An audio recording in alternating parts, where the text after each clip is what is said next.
Action.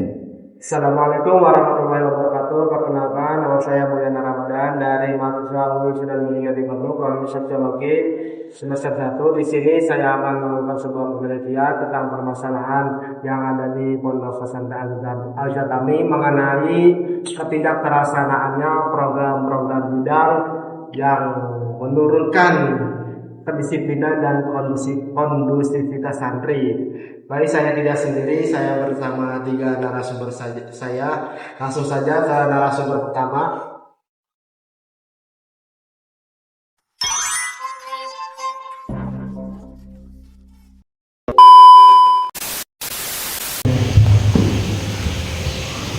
Ya, bukan di sini ya. Bebas. Ya, ini berarti. Nah, gini. Ya, udah mulai. Nah, bebas. Ya, baik. Perkenalkan, saya Mulyana Ramadan dan Assalamualaikum dulu dong. Assalamualaikum Assalamualaikum warahmatullahi wabarakatuh. Di sini saya Mulyana Ramadan dari mahasiswa UIN Sunan Gunung Jati Bandung, Prodi Sosiologi. Di sini saya akan mewawancarai tentang isu permasalahan yang ada di Pondok Pesantren Al-Jatami ini. Di sini saya bersama Kang Rois atau ketua pondok di sini. Apakah Kang Rois bersedia untuk saya wawancarai? Sedia. Ya, langsung saja ya untuk pertanyaannya. Yang pertama, apa saja program di pondok pesantren ini yang belum terlaksana dan apa dampaknya terhadap santri dan lingkungan di pondok itu? Mengenai program di pondok pesantren ini ya, banyak sekali karena kan di dalam pesantren itu ada organisasi ya, dan organisasi itu memiliki beberapa bidang dan setiap bidang itu mempunyai program masing-masing. Gitu. Nah, kebetulan ini kan akhir periode kepemimpinan saya ini ya. Setelah saya kemarin berbicara dengan beberapa bidang, hampir semuanya sudah terlaksana gitu. Cuma ada beberapa kendala mungkin di dalam 1 atau 2 program kerja yang mana itu nantinya ya sangat berdampak sekali itu bagi kehidupan santri yang ada di pesantren ini. Contoh dampaknya itu seperti apa, Bu? Contoh kecil, Ya. kan di dalam pesantren ini ada salah satunya bidang kebersihan. Ya. Nah, itu kadang tidak berjalannya kenapa? Bukan tidak berjalan, tapi kurang berjalan. Kenapa? Sulitnya menyesuaikan jadwal. Karena kan ketika kuliah itu jadwal itu kan fleksibel gitu. Ada bagian yang sore, ada siang gitu ya. Sehingga yang bagian piket pagi terus ke bagian kuliah pagi itu belum sempat piket gitu. Dan itu sangat berpengaruh gitu ya buat kebersihan yang ada di pesantren ini. Gitu. Satunya. Juga ada bidang yang lain apa? Bidang yang lain, bidang pangan. Pangan bisa jadi bidang pangan ya.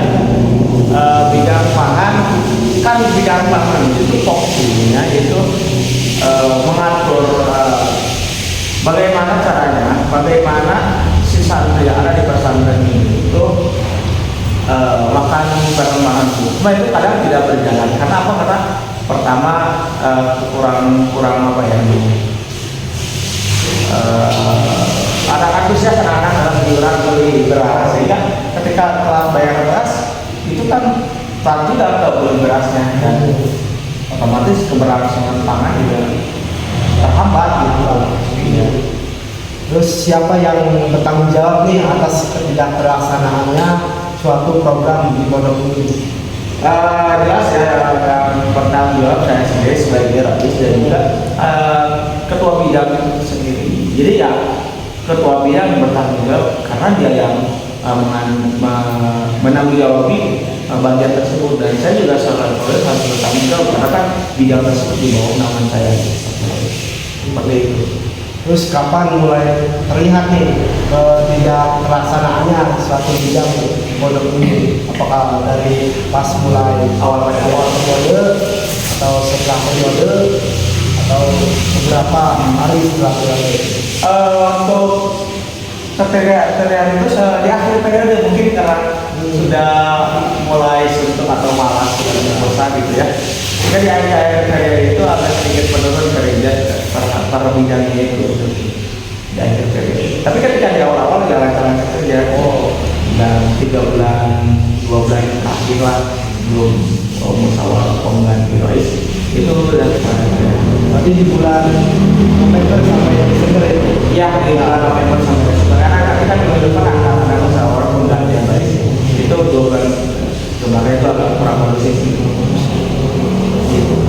Terus menurut Kang Rois ini kenapa sih santri di Pondok Pesantren Jateng ini tidak menaati program-program yang kami bidang programkan gitu, tidak terlaksana gitu, tidak mau mengabaikan si santri itu?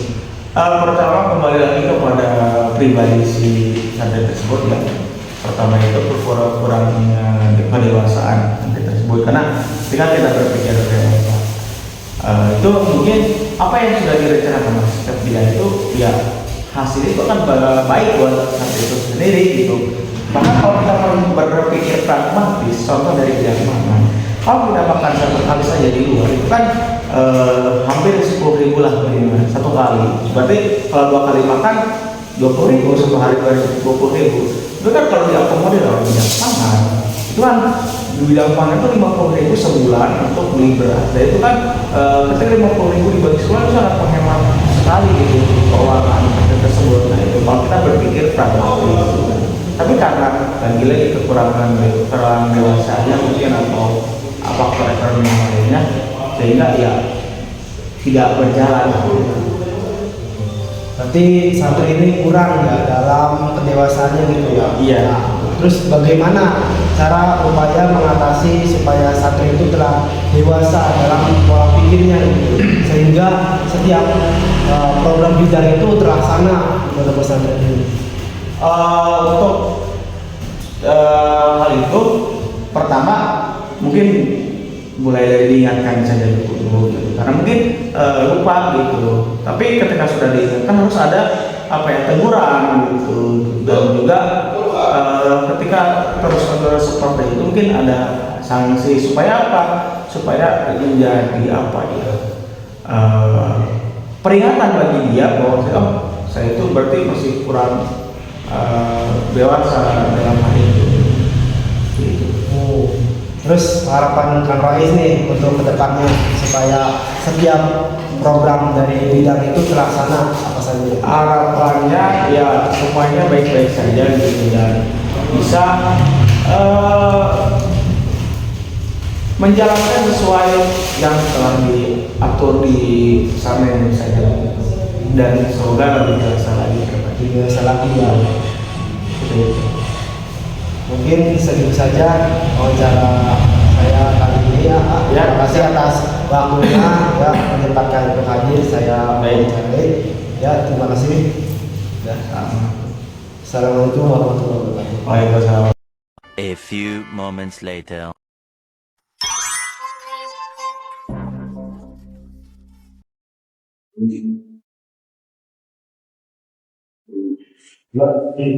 Assalamualaikum warahmatullahi wabarakatuh. Waalaikumsalam warahmatullahi wabarakatuh. Ya, saya di sini sebagai saya Mulyana dari Jurusan Prodi Sosiologi ingin wawancara terhadap isu permasalahan yang ada di pondok pesantren ini mengenai ketidakterlaksanaannya program dari setiap bidang yang menurunkan kedisiplinan dan kondisivitas santri menurun. Apakah ada siap saya wawancarai? Insyaallah siap.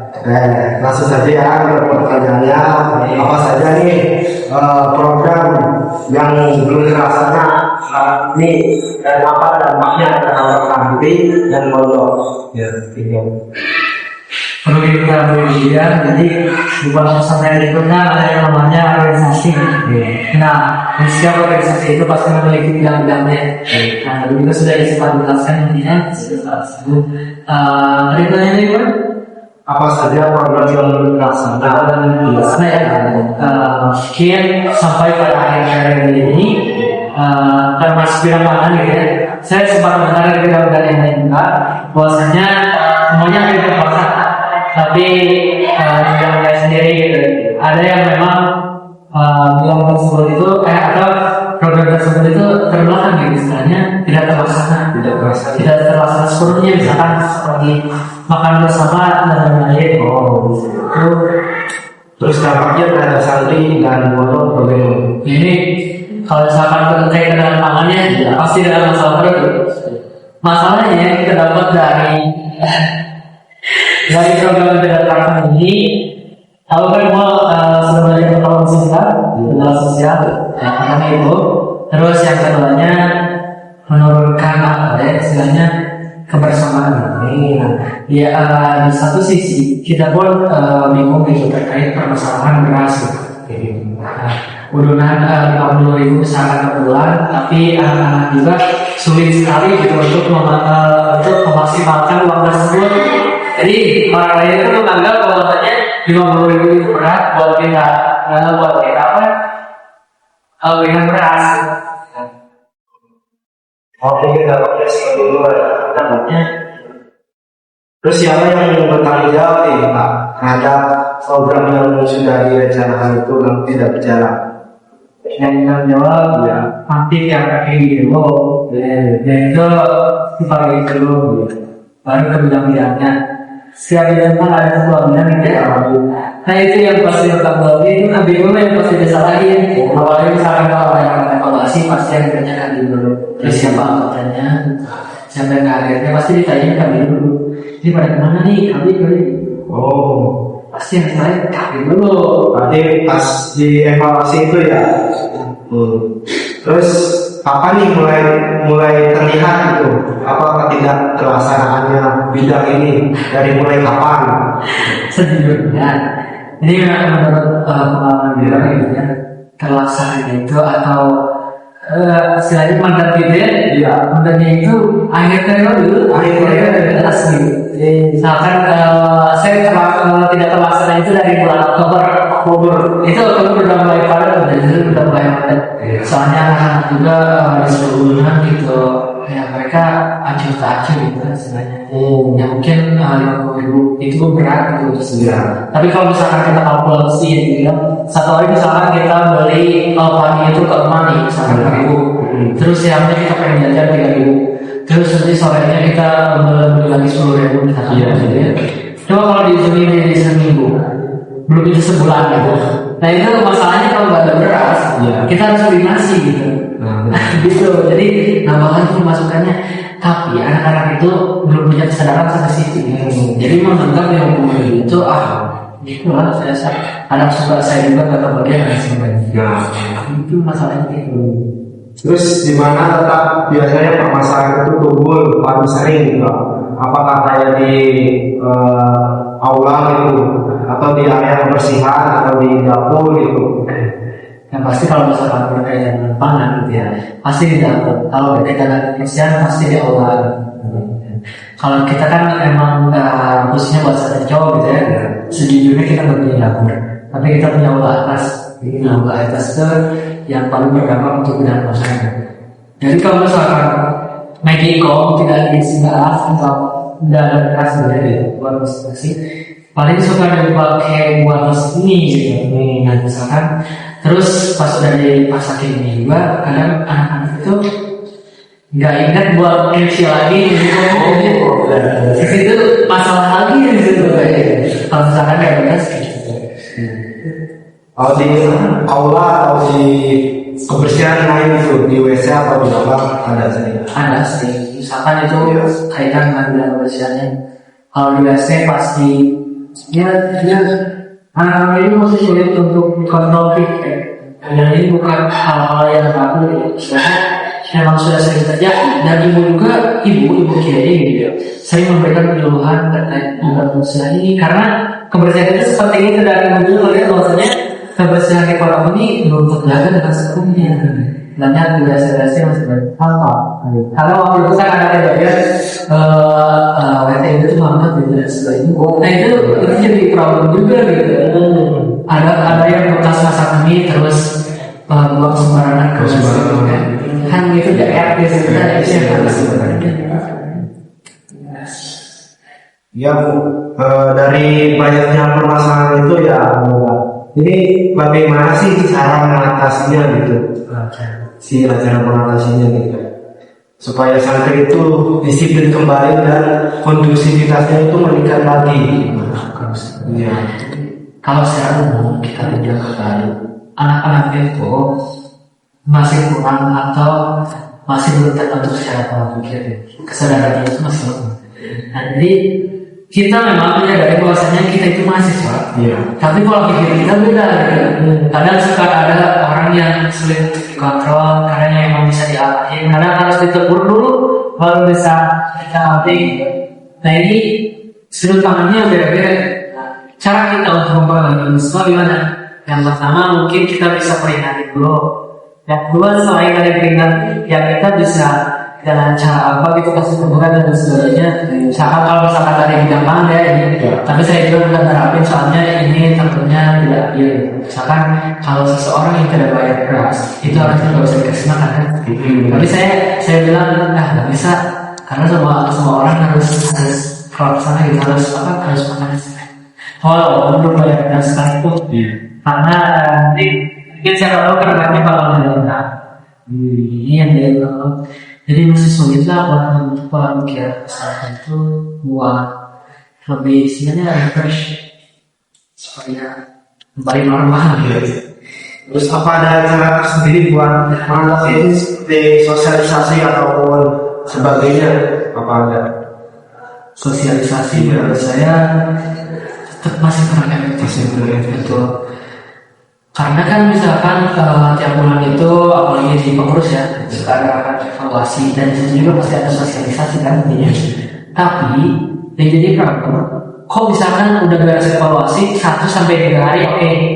Kita jadi sering ya. Kita jadi sering istilahnya peduli lingkungan dan sebagainya gitu ya. Tapi coba lihat setelah 3 hari, setelah seminggu kemana orang-orangnya? Apakah masih ada yang pikir? Enggak, jarang juga.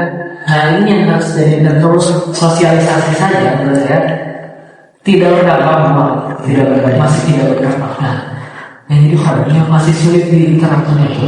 Bagaimana cara memiliki konsistensi? Konsistensi itu kan berkaitan dengan keseharian gitu ya. Kadang kalau misalkan tinjau dari segi buku gitu, program 30 hari, ini salah satu konsistensi. Dan gimana caranya orang itu harus bisa konsisten nanti. Kita itu belum bisa ke situ, istilahnya harus diarahin misalkan harus ada teguran dari bapak baru terlaksana. Masa bapak harus turun tangan tiap hari? Apakah harus ada hukuman gitu, atau punishment dalam sebuah aturan gitu? Kan santri itu kan memang susah. Bagaimana kalau dia dilakukan punishment? Kalau misalkan kita lemah dulu ke orang lain, tapi tetap saja orang lain itu kadang suka menantang, kadang suka gitu kan. Jadi susah gitu mau kasih sosial tidak bisa, mau kasih sosialisasi jadi tidak jalan cuma sehari 1-3 hari. Yang paling efektif menurut saya ya istilahnya ya sosialisasi lah, tegur gitu kan, tegur atau sosialisasi mungkin gitu. Ya, yang terakhir harapan saya juga ke depannya buat para habib bidang nih supaya melaksanakan programnya apa? Saya baca pembinaan itu kalau diperhatikan tadi santri-santri yang ada di sini, santriwati, khususnya santri yang laki-laki gitu. Karena memang sulit sekali. Apalagi misalkan tidak kebutuhan, misalkan kita sebagai bidang banget, kita pasti lebih tahu terhadap nasi gitu ya. Kalau yang bidang yang lain kan itu pasti ngomel-ngomel kan, santri-santri yang lain pasti ngomel lah. Saya juga sering dapat bagian. Nah istilahnya mah intinya coba sabar terhadap semua itu. Terus perhatikan lagi sangat ya sampai kadang tahu mereka yang ada sana. Ya. Mungkin segitu saja ya. Terima kasih atas waktunya untuk saya mewawancarai orang di sini ya. Ya, ya, senang. Waalaikumsalam.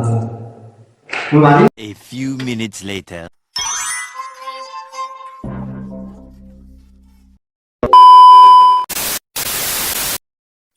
Ya, nah, ini Assalamualaikum warahmatullahi wabarakatuh. Saya dari mahasiswa Fakultas Sosiologi ingin melakukan sebuah penelitian di pondok pesantren ini mengenai permasalahan isu yaitu ketidak pelaksanaannya suatu program di pondok ini yang mengakibatkan menurunnya disiplin dan kondusivitas santri itu menurun. Apakah ahli siap saya diwawancarai? Ya, silakan. Ya, langsung saja ya, saya langsung bertanya. Menurut Darwin, ini apa saja program yang belum terlaksana dan apa dampaknya terhadap santri dan pondok? Ya, kalau dia secara terlaksana daripada ya terlaksana semua gitu sekiranya begitu. Kalau bicara terlaksana ya ini terlaksana semua. Tapi yang saya lihat masih kurang, belum terlaksana dari program-program bintang itu dan dampaknya. Berarti memang sudah terlaksana, tetapi kurang maksimal. Kurang maksimal. Gitu. Berarti dampaknya ke masyarakat santrinya ini karena kurang kondisi tentang saya segi belajarnya, dalam segi makannya, aktivitasnya. Terus siapa nih yang bertanggung jawab atas ketidakpelaksanaannya suatu program di pondok? Yang apa tadi? Siapa yang bertanggung jawab atas ketidakpelaksanaannya program di pondok pesantren ini? Yang pelaksananya ya tidak perlu sampai juga ada pengurus ya, maka yang bisa lakukan dari pengurus tersebut bukan bisa kita rencanakan langsung kepada pimpinannya, kepada pengasuhnya, lalu karena kita juga sebagai pengurus harusnya bisa menyikapi dan contohnya program misalnya urusan dua bidang ataupun rotis apa bisa. Berarti yang tanggung jawab itu adalah orang-orang yang memang berkepentingan di dalam suatu bidang tersebut. Lalu kapan ya mulai terlihat dulu permasalahan ketidakterlaksanaan program ini terjadi? Apa? Terlihat belum mungkin ya kalau saya dalam menyikapi hal cara pandang saya ini ya, jadi kadang ketika sudah ada yang namanya evaluasi dan berjalan hanya beberapa minggu, ketika sudah lewat dari beberapa minggu itu ya kadang tidak terlaksana lagi. Jika ada tentuan bahwa nafsu orang yang dari teman-teman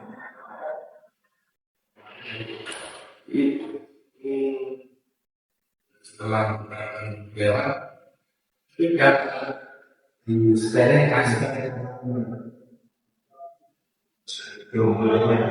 Terus di mana nih biasanya letak permasalahan itu kelihatan gitu? Apa letak permasalahan ketidakterlaksanaan program itu terlihat apakah di area kebersihan atau di aula atau di kamar santri? Boleh tahu ini Area apa tadi? area kebersihan mulai terlihat ketidakterlaksanaannya program ini. Ya.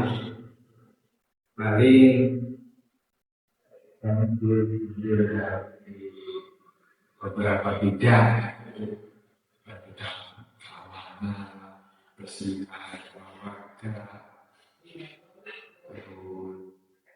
Ya intinya itu saja menyebutkan ya memenuhi maksimal jadi sembilan. Tapi apakah ada permasalahan yang muncul itu, muncul banget apa kelihatan banget di dalam sebuah aula atau area persihan gitu? Gimana Ini apa? Apakah ada yang apa permasalahan muncul gitu? Permasalahan sering muncul di setiap area seperti aula mengaji ini atau aula persihan gitu. Dari bidangnya ini mungkin tidak terlaksana jadi kurang efisien gitu dalam ruang-ruang itu. mungkin ya tidak ini sih ketika haji karena kan seharusnya dalam prolog ini kan mendahulukan guru seperti yang tapi di sini kadang ya suka berleha-leha. Jadi adanya tempatnya di aula mengaji. Ya, Itu salah satunya. Ya. Menurut kamu sendiri, mengapa santri itu tidak mau mengangkat atau menjalankan program-program yang sudah direncanakan oleh Habib atau para bidang? Alasannya menurut Habib apa? ya karena ada problematika lain gitu seperti kegiatan-kegiatan yang bertabrakan begitu dan sekiranya waktu yang paling sama dan waktu tersebut kan mempertimbangkan mana yang harus dilakukan itu apa tadi seperti apa Ya, banyak yang tidak menaati menjalankan program dari bidang tersebut. Alasannya mengapa? ya itu sih karena waktu jadi saya berpendapat ataupun ada problematika lain gitu sekiranya mungkin dari dan personal dan dalam kelompok kan bisa jadi mungkin dari dari saya seperti itu. Menurut dari bidang keamanan sendiri selaku bidang keamanan sendiri bagaimana itu Pak? Menyikapi hal seperti itu ya, Seperti itu. ya mungkin Secara secara hukum memang harus hukum pasti hukum benar. nah secara kita yang di sosial yang makhluk dan terus berkembang terus sama lain saling bertemu kan kadang kita juga bisa menghargai seharusnya bisa menghargai hal seperti itu ya, seperti kita yang menyikapi hal utama yang dalam komunikasinya dulu kita komunikasi berselang maka karena seseorang itu perasaan tidak enak tidak ngobrol sudah enak apalagi yang berkomitmen kan namanya ketika si A saya enak sama saya sama kita sama orangnya saya dari sini enak mau karena saya di sini mungkin dari cara komunikasi pengenalan emosional karena yang emosional mengenai tentang emosi tentang sosial bangsa dan sebagainya itu mah. Terus bagaimana dari permasalahan tadi kan pasti mungkin ada solusinya gitu ya. Nah, solusi yang akan dijalankan atau yang akan diaplikasikan terhadap santri supaya santri ini menaati program-program yang sudah direncanakan oleh setiap bidang itu bagaimana cara mengatasinya? Ya tadi itu cara mengatasinya ya harus bukan problem yang untuk santri kita harus perlu sisi gelapnya sisi bagaimana asli sekiranya seseorang yang sudah istilahnya mengajukan kan ada kita ya kalau etis misalnya dulu nggak bisa mulai di sini sifatnya kan sifat gitu sedikit mandiri.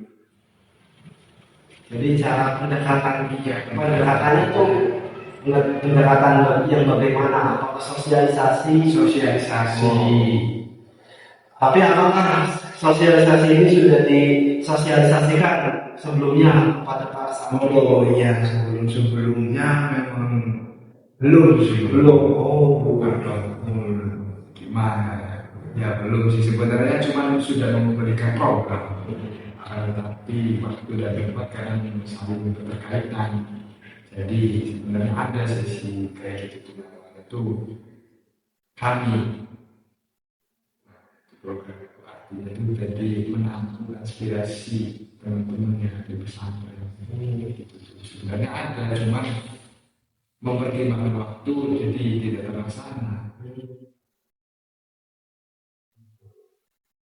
Jadi apa namanya, hukum di pondok pesantren ini apa kurang kuat gitu?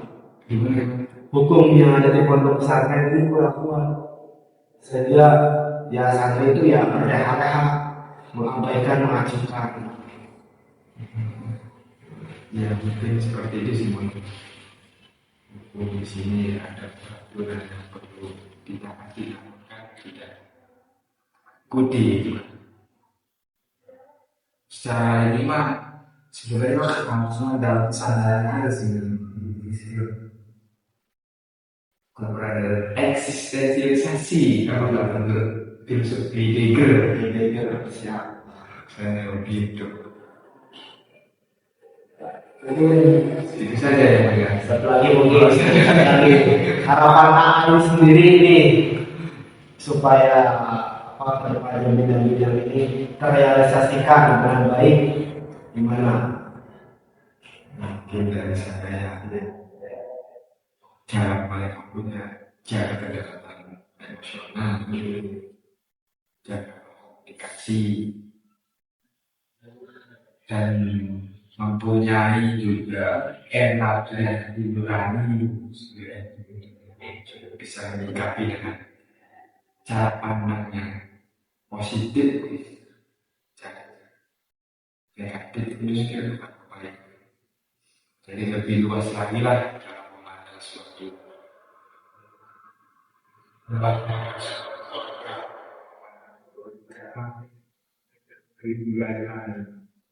karena bisa mengakibatkan generasi. Ya, mungkin cukup segitu saja ya Amli untuk wawancaranya. Terima kasih untuk menyempatkan hadir dan diwawancara oleh saya. Ya, terima kasih sebelumnya. Assalamualaikum warahmatullahi wabarakatuh. Waalaikumsalam warahmatullahi wabarakatuh.